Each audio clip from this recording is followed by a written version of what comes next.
شیخ Saadi علیہ الرحمہ نے اپنے مشہور و معروف نثر مجلس پنجگانہ میں یہ روایت بیان کی ہے کہ حضرت سہل رحمۃ اللہ علیہ طبابت کا پیشہ کرتے تھے۔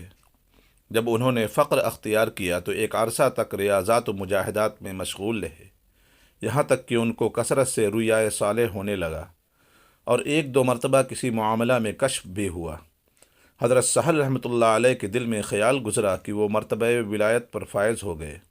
ان کا یہ خیال آہستہ آہستہ تکبر کی حد تک پہنچ گیا۔ اللہ تعالیٰ کو اپنے خاص بندوں کا گمراہ ہونا پسند نہیں ہے، چنانچہ حضرت سہل کے دل سے ولایت کا زعم اور گمان دور کرنے کے لیے ان کو الہام کیا گیا، تم خراسان جاؤ، وہاں کے ایک رئیس کی بیٹی جنون میں مبتلا ہے، اس کا علاج کرو۔ حضرت سہل رحمۃ اللہ علیہ یہ الہام ہوتے ہی خراسان کے لیے چل پڑے۔ خراسان پہنچ کر انہوں نے لوگوں سے اس رئیس کا پتہ دریافت کیا تو انہوں نے ایک عالیشان محل کی طرف اشارہ کیا۔ حضرت سہل رحمۃ اللہ علیہ محل کی طرف گئے تو دیکھا کہ وسیع و عریض قصر ہے، جس کے سامنے ایک دلکش باغ ہے اور اس میں کچھ آدمی گشت میں مصروف ہیں۔ حضرت سہل نے ان سے کہا کہ میں طبیب ہوں اور اس رئیس کی دیوانی بیٹی کا علاج کرنا چاہتا ہوں، اگر تم اس رئیس سے میرا تعارف کرا دو تو تمہارا احسان ہوگا۔ ان میں سے ایک شخص نے غور سے حضرت سہل رحمۃ اللہ علیہ کی طرف دیکھا اور کہا، میاں معلوم ہوتا ہے کہ تمہارا دماغ چل گیا ہے، آخر موت کو دعوت دینے میں کیا تک ہے؟ ذرا اس قصر کی دیوار سے اندر جھانک کر تو دیکھو۔ حضرت سہل رحمۃ اللہ علیہ نے اس دیوار کی پرلی کی طرف نظر دوڑائی تو 20 کٹے ہوئے سر نظر آئے۔ واپس آ کر ان لوگوں سے پوچھا کہ یہ کیا معاملہ ہے؟ انہوں نے کہا کہ تجھ سے پہلے کئی طبیب آئے، انہوں نے یہ دعویٰ کیا کہ اس لڑکی کا علاج کریں گے۔ رئیس نے اس شرط پر اپنی بیٹی کا علاج کرنے کی اجازت دی کہ اگر علاج کامیاب نہ ہوا تو ان کا سر قلم کر دیا جائے گا۔ چنانچہ یہ کٹے ہوئے سر انہی طبیبوں کے ہیں جو اپنے تمام نسخے آزمانے کے باوجود علاج میں ناکام رہے۔ اگر تم بھی اپنا سر کٹوانا چاہتے ہو تو ہمیں تعارف کرانے میں کوئی عذر نہیں ہے۔ حضرت سہل رحمۃ اللہ علیہ نے کہا کہ مجھے سب کچھ منظور ہے، بس اس رئیس کے پاس مجھے لے چلو۔ چنانچہ وہ لوگ حضرت سہل رحمۃ اللہ علیہ کو قصر کے اندر لے گئے اور رئیس سے ان کا تعارف کرایا۔ رئیس اس وقت چند آدمیوں کے ساتھ گفتگو کر رہا تھا۔ اس نے حضرت سہل کو اشارہ کیا کہ بیٹھ جائیں۔ جب وہ آدمی چلے گئے تو رئیس حضرت سہل سے یوں مخاطب ہوا، رئیس، یہاں آنے سے تمہاری کیا غرض ہے؟ حضرت سہل رحمۃ اللہ علیہ نے فرمایا، میں نے سنا ہے کہ تمہاری ایک لڑکی ہے جو جنون کے عارضہ میں مبتلا ہے، میں اس کے علاج کے لیے آیا ہوں۔ رئیس نے کہا، پہلے میرے محل کی دیوار کے اندر تو نگاہ ڈالو۔ حضرت سہل نے فرمایا، میں نے سب کچھ دیکھ لیا ہے۔ رئیس ان کا جواب سن کر بہت حیران ہوا اور سمجھا کہ یہ کوئی بڑا بلند پایا طبیب ہے جو پہلے طبیبوں کا حشر دیکھ کر بھی علاج پر تلا ہوا ہے۔ چنانچہ اس نے زنانہ خانے میں پیغام بھیجا کہ شہزادی کو تیار کریں۔ ایک طبیب اسے دیکھنے آیا۔ تھوڑی دیر کے بعد اندر سے اطلاع آئی کہ لڑکی طبیب سے ملنے کے لیے تیار ہے۔ چنانچہ رئیس نے حضرت کو اپنے ساتھ لیا اور حرم سرا میں داخل ہوا۔ جب دونوں لڑکی کے کمرے تک پہنچے تو لڑکی نے کنیز کو آواز دی، میرا نقاب لاؤ تاکہ میں نقاب کر لوں۔ رئیس کو بڑی حیرت ہوئی کہ اس سے پہلے کتنے ہی طبیب آئے لیکن لڑکی نے کسی سے پردہ نہیں کیا۔ اس طبیب میں معلوم نہیں کیا بات ہے کہ لڑکی نقاب کی ضرورت محسوس کر رہی ہے۔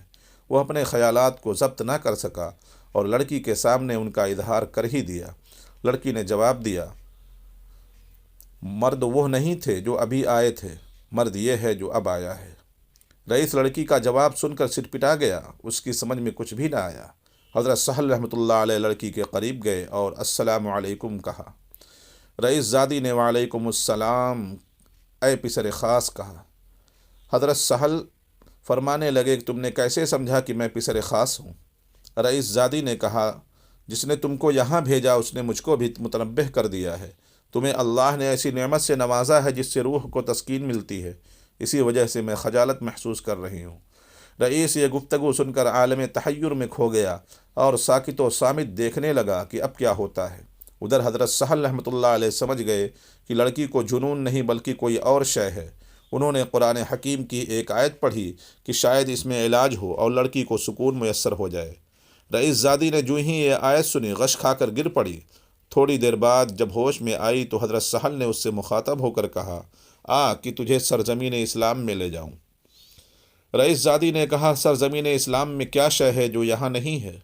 حضرت سہل رحمۃ اللہ علیہ نے کہا ارض اسلام میں کعبہ معظم ہے۔ رئیس زادی نے فرمایا نادان، اگر تو کعبہ کو دیکھے تو اسے پہچان لے گا؟ حضرت سہل رحمۃ اللہ علیہ نے کہا ہاں۔ رئیس زادی نے کہا میرے سر کے اوپر نگاہ کرو۔ حضرت سہل رحمۃ اللہ علیہ نے اوپر نظر ڈالی تو ایک عجیب منظر دکھائی دیا۔ ان کے نظر کے سامنے کعبۃ اللہ موجود تھا، جو لڑکی کے سر کے گرد طواف کرتا معلوم ہوتا تھا۔ حضرت سہل رحمۃ اللہ علیہ یہ نظارہ دیکھ کر ششدر رہ گئے اور پھر بے ہوش ہو کر گر پڑے۔ تھوڑی دیر کے بعد ہوش میں آئے تو رئیس زادی سے پوچھا تو نے یہ مرتبہ کس طرح حاصل کیا؟ رئیس زادی نے کہا نادان، تمہیں معلوم ہونا چاہیے کہ جو شخص اپنے پاؤں کے ساتھ کعبہ جاتا ہے وہ کعبہ کا طواف کرتا ہے، اور جو اپنے دل کے ساتھ کعبہ جاتا ہے کعبہ اس کا طواف کرتا ہے۔ اور تجھے یہ بھی جان لینا چاہیے کہ تو ابھی خدا سے ایک قدم دور ہے۔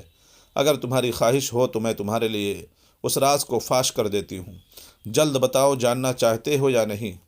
حضرت سہل رحمۃ اللہ علیہ نے فرمایا میری جان تم پر قربان، جلد کہو ورنہ میں دیوانہ ہو جاؤں گا۔ رئیس زادی نے فرمایا من عرف نفسہ فقد عرف ربہ، جس نے اپنے نفس کو جان لیا اس نے اپنے رب کو پہچان لیا۔ رئیس زادی کا جواب سن کر حضرت سہل تستری رحمۃ اللہ علیہ کے سارے حجابات دور ہو گئے اور انہیں معلوم ہو گیا کہ اس دنیا میں اللہ کے بہت سے ایسے بندے ہیں جو ان سے کہیں بلند مرتبہ پر فائز ہیں۔ چنانچہ ان کے دل سے اپنی ولایت اور بڑائی کا خیال یکسر جاتا رہا۔ اس طرح اللہ نے اس واقعہ کے ذریعے ان کو تنبیہ کر کے گمراہ ہونے سے بچا لیا۔ معزز سامعین، بے شک اللہ والوں کی شان ہی نرالی اور انوکھی ہوتی ہے۔ وہ دنیا سے بے نیاز ہو کر زندگی گزارتے ہیں۔ اللہ تعالی ہمیں اولیاء اللہ کی قدر کرنے اور ان کے نقش قدم پر چلنے کی توفیق نصیب فرمائے، آمین یا رب العالمین۔